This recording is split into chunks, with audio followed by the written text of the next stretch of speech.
Hello guys, and welcome to another MK Mobile video. Guys, today we are talking about the Faction Wars store. Everything that you need to know about the Faction Wars store, starting from the characters, going through the equipment, and finishing the video with the consumables. Basically, let's start with the characters as expected.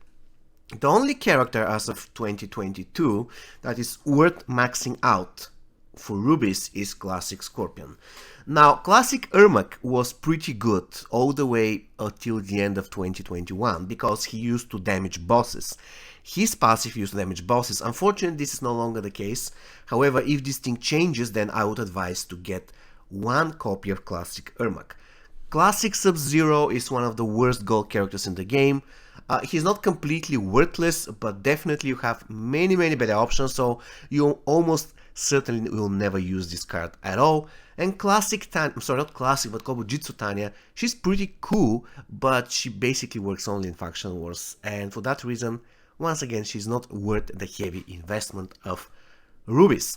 Now, when it comes to the equipment, guys, as you can tell, I have everything maxed out, and like always, I will advise you to go ahead and max first the Bloody Tomahawk, for the simple reason that the Bloody Tomahawk gives you 1 bar of starting power, and that's really important.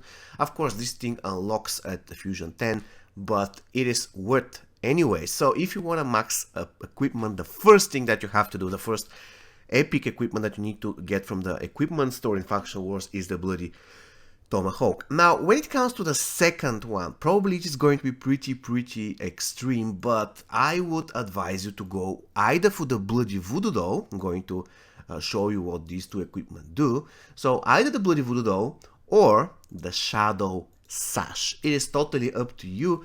Probably I think that the Bloody Voodoo Doll is going to be slightly better because after all you can use it on many characters, while the Shadow Sash requires a little bit more, not like skill, but a little bit more of you being acquainted to the game. So I definitely believe that it will be better to use first the Bloody Voodoo Doll. Look at this. 15% reduced power cost on all special attacks, basically special 1, special 2, awesome. 10% damage boost Faction Wars only, and 25% power generation boost, one of the most versatile and useful pieces in the game, so it is worth maxing out. Second after the Bloody Tomahawk. And the next thing I was talking about was the Shadow Sash. Now, why is the Shadow Sash that important? First thing first, it is not because you're taking less special attacks damage. It is not because it applies a blind to the active enemy at the start of the match. Actually, not the active enemy, but the entire enemy team. The reason why the Shadow Sash is so important, in my opinion, is because it gives 40% opponent unblockable attack chance reduction. This basically means that if you block, the enemy almost has 0 chance of breaking your block.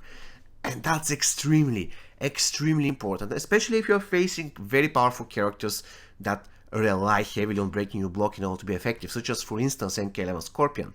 If MK11 Scorpion doesn't break your block, he's like an aggressive bunny, soft and useless, because all of his special attacks can be blocked. So if he cannot break your block using his basics, basically that's it, it's game over for him.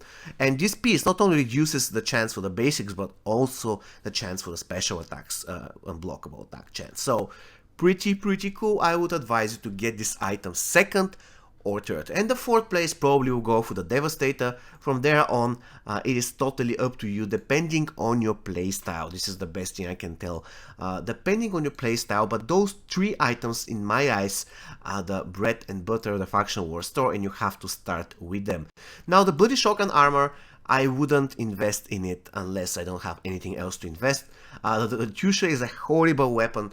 Please don't do that. Devastator is cool. Blazes Life Force is a really bad piece of equipment, even though it has its uses, but compared to the items that I already listed, the 3 items that I recommended, it's not really that great.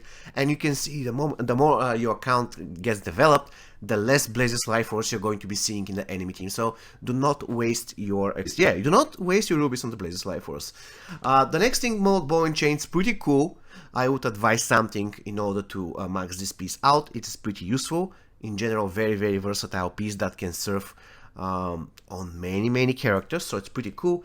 The Sindel Ring, again, kind of okay, and the Shansung Stone, kind of okay. And the next thing that I want to touch on is should you just try to max one piece out and then max the second piece and then max the third piece, or should you unlock the first piece, then unlock the second piece, and so on and so forth? I reckon it's better to max one piece and go one at a time. So first thing first, you max the Bloody Tomahawk, then you max the Bloody Voodoo Doll, then you max the Shadow Sash, and from there on you can max whatever piece serves your playstyle. But do not do like this: one fusion of the Devastator, one fusion of the Moloch Bow and Chain, one fusion of Chansong Stone, and so on. That's not really the best strategy. And the final thing is the consumables. Now, there will be some free packs in the game that the game will drop, and these packs will be giving you some free things like Revive Potion, Opponent Reroll, and so on. Now let's start with the things that you shouldn't be doing in the beginning, especially in the beginning. You shouldn't be buying Revive Potion. You shouldn't do that. It doesn't matter. If you lose, you lose. That's it. You shouldn't be buying Opponent Reroll. This is really, really bad. Once again, you don't have to do that. You have to save your rubies so that you can spend them on equipment and eventually on character. Yes, you heard me. The equipment has advantage over the characters. First, you max the equipment that you consider to be valuable, and then only then you max Classic Scorpion. But the equipment is pretty important. The consumables come later. So the Revive Potion, not really that great. The only thing that's worth spending on is the Uncommon Equipment Repair and the Common Equipment Repair. Everything else you can just forget. Also, the Rare Equipment Repair in certain situations can be good. For instance, if you have some rare piece that's extremely overpowered, let's say the Viper Hood. So yeah, this equipment is extremely overpowered, so it won't be really bad decision to invest some rubies into repairing it. But once again, the only thing worth in Faction Wars store when it comes to the equipment, in the consumables, I'm sorry, in the beginning of your journey in MK Mobile is the Uncommon Repair equipment, the Common Equipment Repair, and the Rare Equipment Repair. Do not spend anything on the Epic Equipment Repair. Do not spend anything on a Revive Potion, Health Potion. Once again, if you get your once of a character killed, let's say in the middle of your survival run, it is what it is. Just let it be.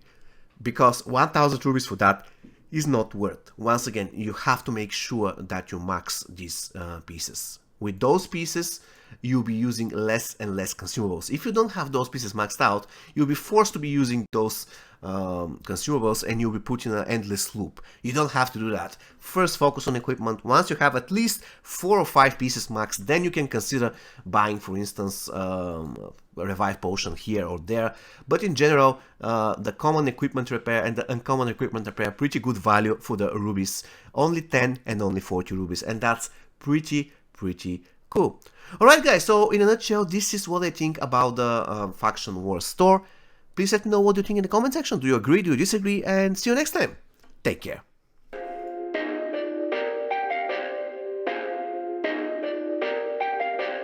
Perfect.